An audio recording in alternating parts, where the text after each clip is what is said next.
Bai, oraintxe aipatu duzuna, tokiko egitarauen edo ekitaldien iragarpenak emanak dira asko, oraindik ez denak, baina datozen egunetan jakingo ditugu azkenengoen berri, eta gu azken momentuko prestaketa lanetan, eta burua ja da erabat jarriak maiatzaren 17-18 datozen larumat eta igandetan. 58 dira, egun zigorra erregimen itxian betetzen ari diren euskal presoak, eta 29 dira preso hauek barne biltzen dituzten herriak. Taka bada ere, euskal presoak dauzkaten herrian kopuruak berantz egingo zuen, tokiko sare herritarren batzarrek nola bizi dute hau? Zer gertatzen da herrian presorik ez dagoenean? Noski ematen da aldaketa nabarmen bat eta egoera horrek erantzuten dio azkeneko urteetan herri guztiek izan duten edo oraindik presoak dituzten herri horiek dituzten behar horiei edo behar horien asetze horri erantzuten dio egoera honek. Alegia esan nahi dudana da, herri asko dira urteetan zehar, asko dira inkluso frankismo garaietik presoak izan dituzten herriak, eta iritsi da eguna, edo orain gutxi iritsi zaie eguna, ikusi dutena bere herria bat ere presorik gabe. Eta noski hau helburu bat da, larun batean eta igandean egingo duen ekimena sortzearen arrazoietako bat ere hori da, intzuzen ikusten genituelako oraindik bazirela herri batzuk bazirela oraindik presoak zituztenak, eta jarri behar genuela indarra eta jarri behar genuela gure aldarriaren fokua herri horietan hain zuzen aldarrikatzeko Euskal Herri guztiak eta konkretuki oraindik herri batzuk badutela beharra presorik gabeko herri izateko.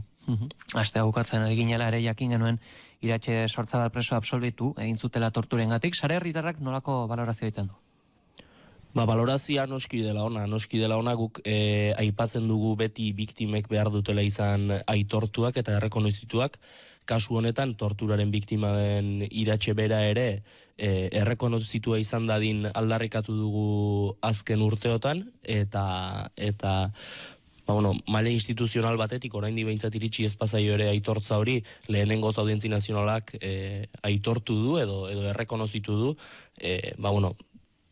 Guardia Zibilaren atxiloketa baten baitan torturatua izan dela euskal preso bat. Maiatzak 17 eta 18 artean ekintza eta ekitaldian hitzak izango ditugu Euskal Herriko herri ezberdinetan, baina jakin nahi dugu, bertako ekitaldi hauetan nolako mezua nabarmenduko da?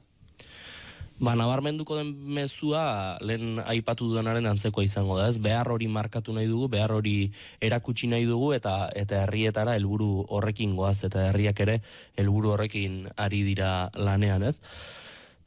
Datorren urtean 15 urte beteko dira etak bere jarduera utzi zuenetik, eta oraindik, Euskal Herrian horrenbeste sufrimendu eta horrenbeste min eragin duen gatazka baten ondorioak bizitzen ari gara, eta ondorio guzti horien konponbidea da aldarrikatuko duguna herrietan, ez soilik euskal presoei dagokionez, baizik eta baita ere ieslari eta deportatuen auziaren amaierari dagokionez, eta noski gure mezuetan beti aipatzen dugun bezala, biolentzia ezberdinen biktimak aitortuak eta erreparatuak izan dadin aldarrikatuko dugu.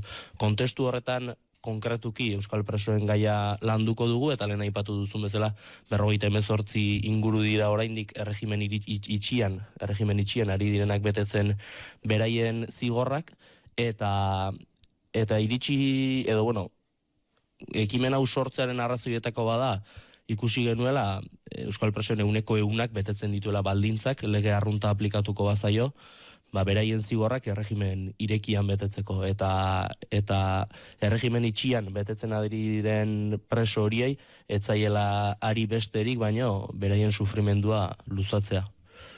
Baitzu zen, kontestu hori helduko diogu seituen, baina Etxarriaren zen puzlearen pieza maiatzak 18an jarriko dute, eta bertako sareko kidea da Mikel Mundiñano, egunon? Egunon, bai. Igandean Etxarri nolako ekimenak burutuko dituzue? Ekimen xumea izango da, azken batean ere bai, duela aste pare bat ere bai, sakanako etxera eguna ospatu genulako, eta hor jarri genituelako nola baitere gure aldarrikapen eta indar guztiak ere bai, eta igandekoa ekimen xumen bat izango da, nun adieraziko dugun, behinaketa aipatzen ari den bezala, gure herriaren beharra, ez? Ze kontutan hartzen baldin badugu, eta datu batzuk botatzea uzten bai azue pixkat, gure herrian espetxe politikaren zama nolako izan den adierazteko oso esanguratsua da, ez? Gu esaten ari garena da, azkeneko 50 urtetan ez dugula ia presorik gabeko hilabeterik ezagutu Etxarrin, ez? Hori adierazgarria da, baditugu gaur egun oraindikan ia 20 urte preso eman duten herritarrak, badira 20 urtetik gora daramatzatenak, espetxealdi luzeak izan dituztenak, 50 urtetan azken batean 35 herritarrek ezagutu dute kartzela, eta ez hori bakarrik, ez gogoratu baita ere, Peio Marineleren aimaz, 93an espetxe politika bidegabeak ere erailtzuela, ez? Guzti honek adierazten duena da, gurea bezalako herri txiki batean zein nolakoa izan duen zama espetxe politika honek, gure herrian ezarri duen zama hori, ez? Eta gaur egungo egoera zein da? Gaur egungo egoera esan dezakegu hobea dela, baina oraindikan aipatzen ari garen bezala puzlea osatzeko badugu zeregina, ez? Momentu honetan lau euskal preso ditugu gure herrian, horietatik 2 erregimen irekian daude, 3. graduan, eta beraz, bat kontrol telematikoarekin ez duela espetxera itzuli behar, eta bestea 3. graduan, astelehenetik ostegunera espetxera lo eginez, eta gero baditugu salbuespenpean oraindikan erregimen itxian dauden beste 2 herritar, ez? Batari oraindikan ez diotena batu nola baitere Frantzian betetako zigorra, eta horren zai dago, eta horrekin ere bai ikusten ari garena da, zein nolako moteltasunarekin ari den tramitatzen presoen eskubideetaz eta presoen nola baiteko urte guztie, Frantzian betetako urte guztia kontatzearen hori ez praktikaera ematerena, ez kontatzearena, vamos. Hori hor daukagu, eta Unairen kasuare bai hor daukagu, ez? 35 urte eramaten dituena preso, bere garaian trikimailo judizial baten bidez bere zigorra nola baitere luzatu arazi ziotena, eta oraindikan orain 35 urteren ondoren erregimen itxian dagoen euskal presoa da, ez? Horrek esan bezala adierazten digu, urratxe garrantzitsuak emanda gaudela hemen, baina oraindik orain badugula behar bat herri bezala, lehen aipatu duzuen bezala, preso ieslari eta deportaturik gabeko herri baterantz joateko badugula oraindikan gure herrian zeregina. 50 urte hauetako ibilbidean ere, pentsatzen dugu presoekiko sustenguak joerak ere izango zituela. Ez dakit, nolako izan da joera eta gaur egun gaztengana heltzen da afera, eta bereziki gatazka lehen lerroan bizi ez dutenei?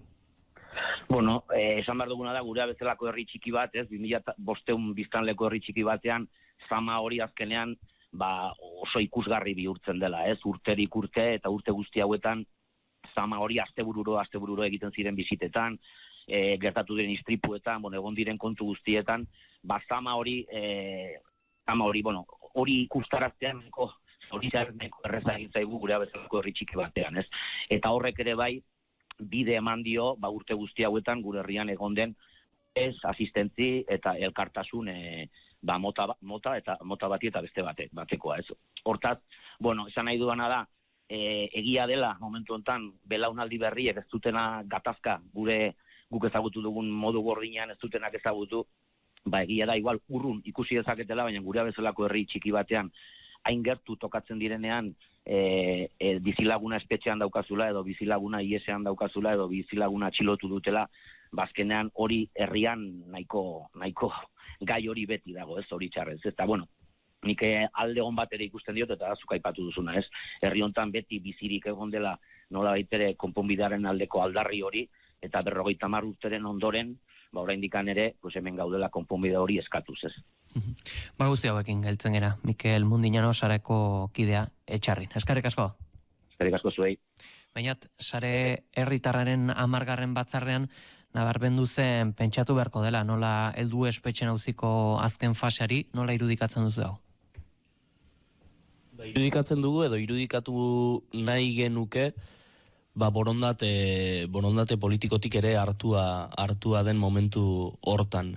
Behin baina gehiagotan aipatu dugu, borondatea ezin besteko dela aurrera egiteko, batenak eta bestearen borondateak noski, eta ez borondatea bakarrik baizik, eta beti aipatu dugun, eta sarek azken urteetan jorratu duen bide beretik, lege arrunta aplikatzearena, ez legea bakarrik, baita espetxe politikak ere.